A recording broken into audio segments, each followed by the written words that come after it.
ঘাটি সুমন খানের আগমন শুভেচ্ছা স্বাগতম দানিশ ভাইয়ের পক্ষ থেকে লাল গোলাপ শুভেচ্ছা জান্নাতুল ভাইয়ের পক্ষ থেকে লাল গোলাপ শুভেচ্ছা 12 তারিখ সারাদিন ধানের শীষে ভোট দিন ভোট দিব কিসে ধানের শীষে যুব দলের পক্ষ থেকে লাল গোলাপ শুভেচ্ছা ঘাটি গজারিয়ার মাটি মঈন খানের ঘাটি দানিশ ভাইয়ের পক্ষ থেকে লাল গোলাপ শুভেচ্ছা জান্নাতুল ভাইয়ের পক্ষ থেকে লাল গোলাপ শুভেচ্ছা মঈন খানের আগমন শুভেচ্ছা স্বাগতম ভোট দিব কিসে ধানের শীষে 12 তারিখ সারাদিন ধানের শীষে ভোট দিন 12 তারিখ সারাদিন ধানের শীষে ভোট দিন লাগারে লাগা ধান লাগা লাগারে লাগা গজারিয়া ইউনিয়ন নির্বাচনী উঠান বৈঠক পথসভায় ৭ নং ওয়ার্ড আমতলা মোড় থেকে মিছিল নিয়ে প্রোগ্রামে উপস্থিত মোহাম্মদ দানিশ মিয়া সভাপতি ৭ নং ওয়ার্ড গজেরি ইউনিয়ন যুবদল।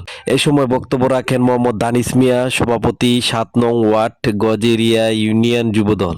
প্রোগ্রামে প্রধান অতিথি হিসেবে উপস্থিত ছিলেন ডক্টর আব্দুল মঈন খান, সাবেক মন্ত্রী ও জাতীয় স্থায়ী কমিটির সদস্য বিএনপি। বিসমিল্লাহির রহমানির রহিম। আজকে দানিশ ভাইয়ের নেতৃত্বে আমরা আমতলা আইছি। স্যারকে আমরা নামিদার লাগে গ্রহণ করুন আইছি উদ্বোধন করেন। বিসমিল্লাহির রহমানির রহিম। আমাদের গজারি ইউনিয়ন ৭ নং ওয়ার্ড, আমি মোহাম্মদ দানিশ মিয়া। আজকে আমাদের ডক্টর আব্দুল মঈন খান স্যারের ৭, ৮, ৯ আমরা সকল নেতৃবৃন্দ আমাদের স্যারকে দানের শীষে ভোট দিব এবং আমাদের ৭ নং ওয়ার্ডের আমাদের মা বোন আসছে, দেখেন আমাদের সাথে আছে আমাদের মা বোন।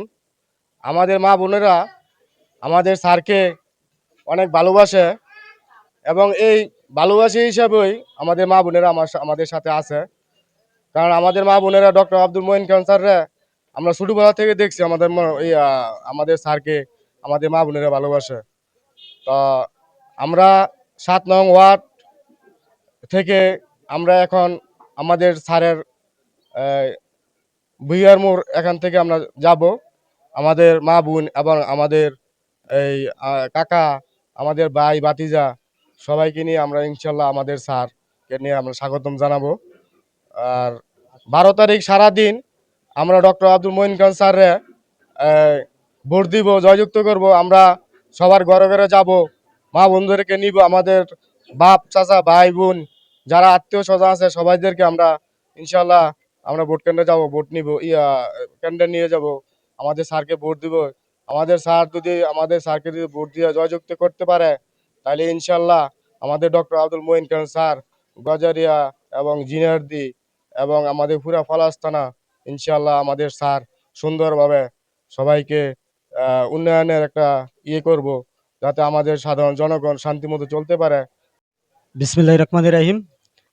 আজকে আমাদের ৭ নং, ৮ নং ও ৯ নং কর্তৃক নির্বাচনী উঠান বৈঠক। ওই উঠান বৈঠকে প্রধান অতিথি হিসেবে উপস্থিত থাকবেন আমাদের পলাশ থানা মাটি ও মানুষের নেতা ডক্টর আব্দুল মঈন খান স্যার। সেজন্য আমরা সবাই এখানে একবদ্ধ হয়েছি। আমাদের পিছনে আমাদের অনেক মা বোনেরা রয়েছে, মহিলা নেতৃবৃন্দ রয়েছে, এরাও যাবে আমাদের সাথে, স্বতঃস্ফূর্তভাবে অংশগ্রহণ করবে। আমরা ৭ নং ওয়ার্ডের যুবদলের পক্ষ থেকে সকল নেতৃবৃন্দ এখানে উপস্থিত হয়েছি। এবার ইনশাল্লাহ আমরা ৭ নং ওয়ার্ড পুরা একতাবদ্ধতা আছি। আমরা ইনশাল্লাহ সামনের ফেব্রুয়ারি 12 তারিখ ডক্টর আব্দুল মঈন খান স্যারকে সারাদিন দানের শীষে ভোট দেব এবং সকলকে সুস্বাস্থ্য কামনা করে ফেব্রুয়ারি 12 তারিখ ডক্টর আব্দুল মঈন খান স্যারের জন্য ভোট চেয়ে আমি আমার সংক্ষিপ্ত বক্তব্য শেষ করছি। ধন্যবাদ সবাইকে। দানিশের নেতৃত্বে, জান্নাতুলের নেতৃত্বে আমরা এখানে আইছি। আমরা ভোট দিব দানের শীষে ফেব্রুয়ারির 12 তারিখে। আমরা খুব ভালোবাসি মঈন খানরে। আসসালামু আলাইকুম প্রিয় দর্শক, আমি আমার ভাই দানিশ ভাইয়ের নেতৃত্বে এই জায়গায় আইছি। আমি দানের শীষে ভোট দেবো মঈন খান স্যারের। আমরা ওনার 12ই ফেব্রুয়ারি দানের শীষে ভোট দেবো আমরা সবাই। বিসমিল্লাহির রহমানির রহিম। দানিশ ভাইয়ের জান্নাতুলের আমরা নাচছি। আমরা মঈন খানরে ভালোবাসি, মঈন খানরে আমরা ভোট দেবো। আমার আত্মা আমি বলে গেলাম কথাটা। এবং ধানের শীষের এমপি মনোনীত প্রার্থী। প্রোগ্রামে আরও উপস্থিত ছিলেন বিএনপির সকল অঙ্গ সংগঠন। আপনারা দেখছেন নরসিংদীর কথাটি। কৃষি প্রধান অঞ্চল ছিল, পাশ দিয়ে হারিদোয়ার নদী। আপনাদের মনে আছে আমরা একবার এই হারিদোয়ার নদী খনন করার জন্য একটা প্রচেষ্টা নিয়েছিলাম।